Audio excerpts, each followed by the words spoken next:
মিথ্যা ও প্রোপাগান্ডায় জামায়াতের কাছে আওয়ামী লীগ শিশু, বলছেন রাশেদ খান। এনসিপি সমাবেশ চলাকালে অবৈধভাবে বিদ্যুৎ নিয়েছিল ডেকোরেটররা। হাসিনাকে ফেরাতে ভারত সহযোগিতা করছে কিনা, যা বললেন প্রতিমন্ত্রী। দুই সন্তানকে কীটনাশক খাইয়ে হত্যার পর মায়ের আত্মহত্যার চেষ্টা। এবং সর্বশেষ জানাবো, পাহাড়ি ঢলে রাঙামাটি নিম্নাঞ্চল প্লাবিত, সড়ক ধসে যোগাযোগ বিচ্ছিন্ন। দর্শক, শুনছিলেন সংবাদ শিরোনাম, এবার জানিয়ে দিব বিস্তারিত সংবাদ। তবে তার আগে অনুরোধ থাকবে ভিডিওটিতে একটি লাইক দিন এবং ভিডিও সম্পর্কে আপনাদের গুরুত্বপূর্ণ মতামত কমেন্ট করে জানিয়ে দিন। মিথ্যা ও প্রোপাগান্ডায় জামায়াতের কাছে আওয়ামী লীগ শিশু, বলছেন রাশেদ খান। গণ অধিকার পরিষদের সাবেক সাধারণ সম্পাদক ও বর্তমান বিএনপি নেতা মোহাম্মদ রাশেদ খান জামায়াত শিবিরের কড়া সমালোচনা করে বলেছেন, মিথ্যা ও প্রোপাগান্ডায় তারা আওয়ামী লীগের চেয়ে এগিয়ে এবং তাদের কাছে আওয়ামী লীগ শিশু। জামায়াত থাকতে যে আওয়ামী লীগের আর প্রয়োজন নেই বলেও মন্তব্য করেন তিনি। প্রথম স্ট্যাটাসে রাশেদ খান অতীতে আওয়ামী লীগ ও ছাত্রলীগের হামলায় তার আহত হওয়ার ছবি জামায়াত শিবিরের নেতাকর্মীদের মাধ্যমে ফেসবুকে ছড়িয়ে দেওয়ার তীব্র নিন্দা জানান। তিনি লেখেন, নিষিদ্ধ ঘোষিত আওয়ামী লীগ ছাত্রলীগ দ্বারা অতীতে আমার আক্রান্ত হওয়ার ছবি ফেসবুকে প্রকাশ করছে জামায়াত শিবিরের লোকজন। এরা কত বড় জঘন্য যে নিজেরা সারা জীবন গুপ্ত থেকেছে আর আমরা রাস্তায় মাইর খেয়েছি, সেটিকে এখন ওরা নেতিবাচকভাবে প্রচার করছে যে আমি নাকি অপকর্ম করতে গিয়ে গণধোলাইয়ের শিকার হয়েছি।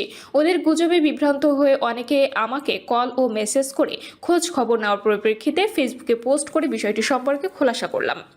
রাশেদ খান আরও উল্লেখ করেন, জামায়াত থাকতে যে আওয়ামী লীগের আর প্রয়োজন নেই সেটি ডে বাই ডে আরও স্পষ্ট হচ্ছে। আওয়ামী লীগের চরিত্র পুরোপুরি রপ্ত করতে পারার জন্য জামায়াতকে অসংখ্য ধন্যবাদ। অন্তত এই যাত্রায় তারা আওয়ামী শূন্যতা পূরণ করতে পেরেছে। পরবর্তীতে দেওয়া আরেকটা সংক্ষিপ্ত স্ট্যাটাসে রাশেদ খান জামায়াত শিবিরের প্ররোচনাকে ঘৃণ্য আখ্যা দিয়ে ক্ষোভ প্রকাশ করেন। তিনি লেখেন, জামায়াত শিবির এত ঘৃণ্য আগে বুঝি নাই। ওরা কোনো মানুষের কাতারে পড়ে না, যুক্তিতে না পেরে ওরা মিথ্যার আশ্রয় নেয়। মিথ্যা ও প্রোপাগান্ডায় ওদের কাছে আওয়ামী লীগ শিশু। এনসিপি সমাবেশ চলাকালে অবৈধভাবে বিদ্যুৎ নিয়েছিল ডেকোরেটররা। জাতীয় নাগরিক পার্টি জুলাই পদযাত্রা কর্মসূচি শুরুর পর সাভারের তারাপুর ঈদগাহ মাঠে সমাবেশ চলাকালে বিদ্যুৎ চলে যাওয়া কাকতালীয় ব্যাপার ছিল বলে জানিয়েছে সাভার পল্লী বিদ্যুৎ ৩ এর জিএম মামুনুর রশিদ। এছাড়াও মঞ্চের পাশের ফিডার থেকে অবৈধভাবে বিদ্যুৎ নিয়েছিল ডেকোরেটররা। জিএম মামুনুর রশিদ আজ এক প্রেস বিজ্ঞপ্তিতে জানান, গত সোমবার সন্ধ্যায় পল্লী বিদ্যুতের সদর দপ্তরের গেন্ডা উপকেন্দ্রের বিদ্যুৎ সরবরাহ স্বাভাবিক ছিল। এই দিন কোনো লোডশেডিং না থাকায় গেন্ডা উপকেন্দ্রের সব ফিডার চালু ছিল।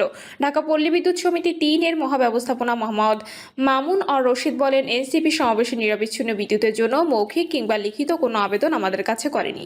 তাদের সমাবেশ স্থানের বিদ্যুৎ চলে যাওয়া কাকতালীয় ব্যাপার ছিল।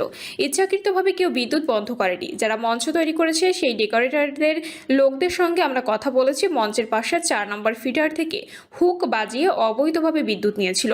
মহাব্যবস্থাপক মামুন বলেছেন, এনসিপির নেতারা মঞ্চে ওঠার আগে বিদ্যুৎ চলে যাওয়া ও বোমা বিস্ফোরণের পরপরই বিদ্যুৎ ফিরে আসা একটা কাকতালীয় বিষয় ছিল।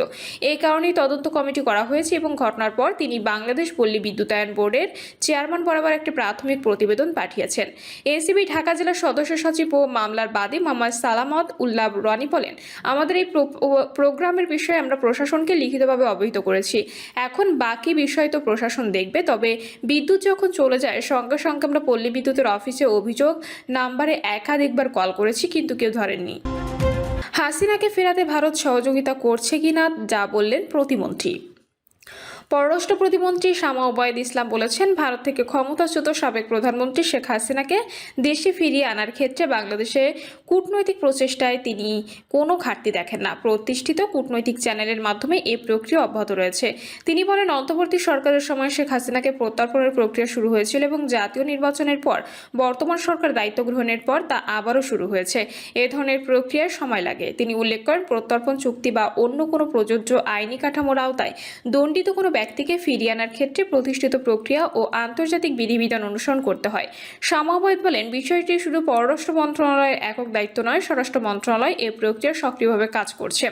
তিনি বলেন, এটিও মনে রাখা জরুরি যে এটি কেবল পররাষ্ট্র মন্ত্রণালয়ের বিষয় নেই, এটি স্বরাষ্ট্র মন্ত্রণালয়েরও বিষয় এবং তারা এ নিয়ে সক্রিয়ভাবে কাজ করছে।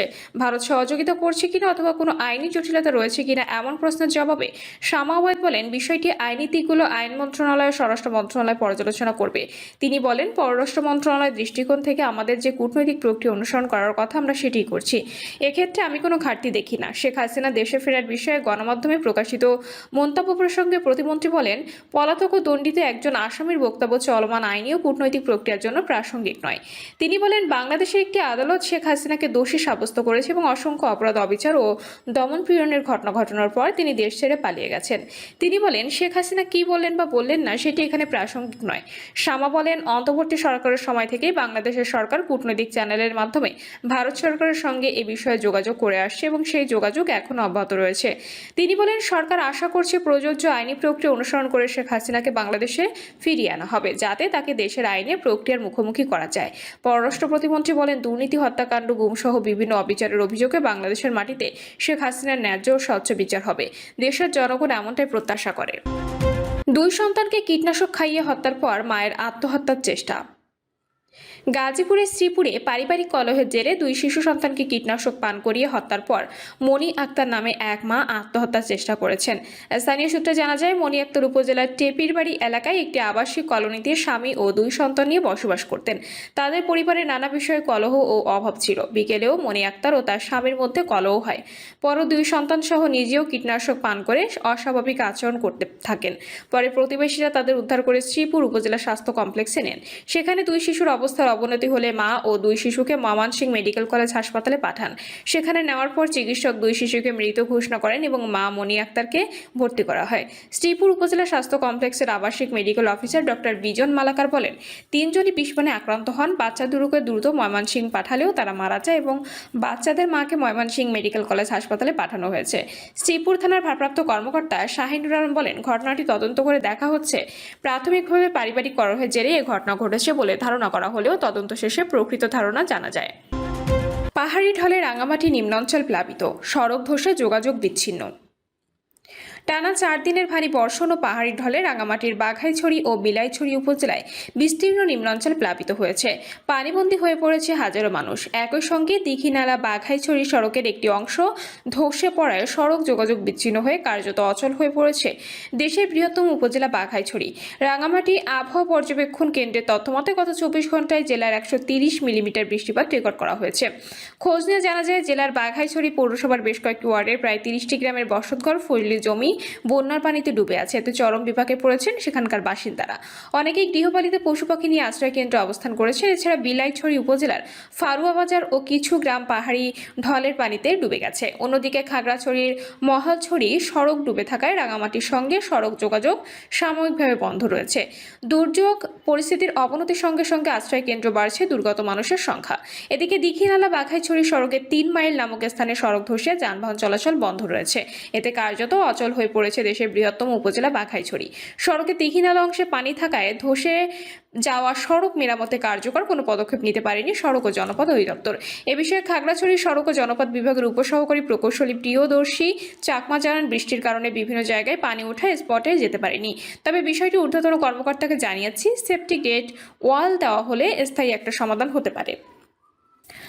প্রিয় দর্শক, এই ছিল এখনকার সর্বশেষ সংবাদ। আপডেট সব সংবাদ পেতে চ্যানেলটি সাবস্ক্রাইব করে বেল আইকনটি ক্লিক করে রাখুন।